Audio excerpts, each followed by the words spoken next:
So, you want to get certified in cybersecurity? I will help you every step of the way. Welcome!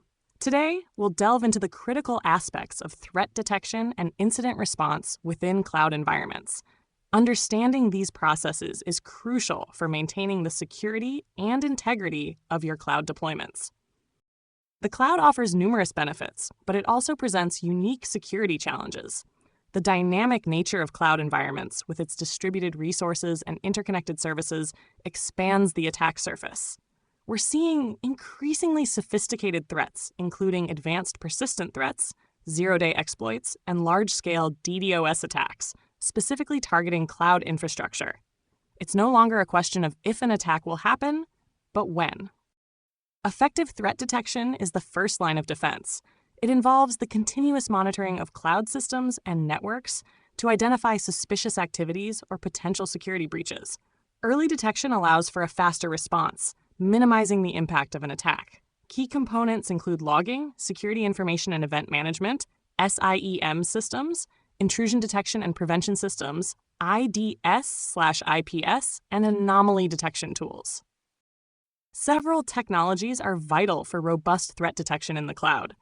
Cloud-native SIEM solutions aggregate and analyze logs from various sources, providing a centralized view of security events.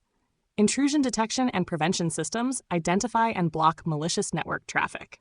User and Entity Behavior Analytics, or UEBA, helps to detect anomalous behavior that may indicate a compromised account. Cloud providers offer services like AWS GuardDuty, Azure Security Center, and Google Cloud Security Command Center, which provide valuable threat detection capabilities. Incident response is the process of handling a security breach or cyber attack. A well-defined incident response plan is essential for minimizing damage, containing the attack, and restoring normal operations. This plan should outline roles and responsibilities, communication protocols, and procedures for containment, eradication, recovery, and post-incident analysis. Proactive planning is key. A typical incident response process involves several key steps. First, preparation, which includes developing the plan and establishing necessary resources. Second, identification, to determine if an incident has occurred. Third, containment, to limit the scope and impact of the incident. Fourth, eradication, to remove the threat.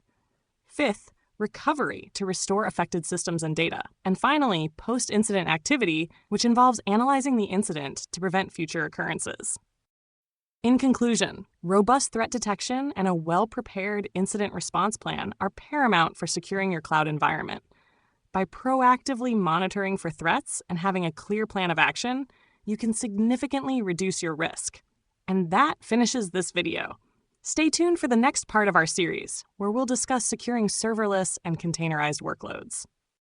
For more valuable content, come visit our website, securetechacademy.com.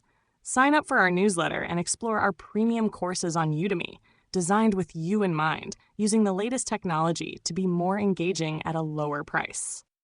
If you found this video helpful, be sure to like, subscribe, and leave a comment if you have any questions. Thanks for watching, and I will see you in the next one.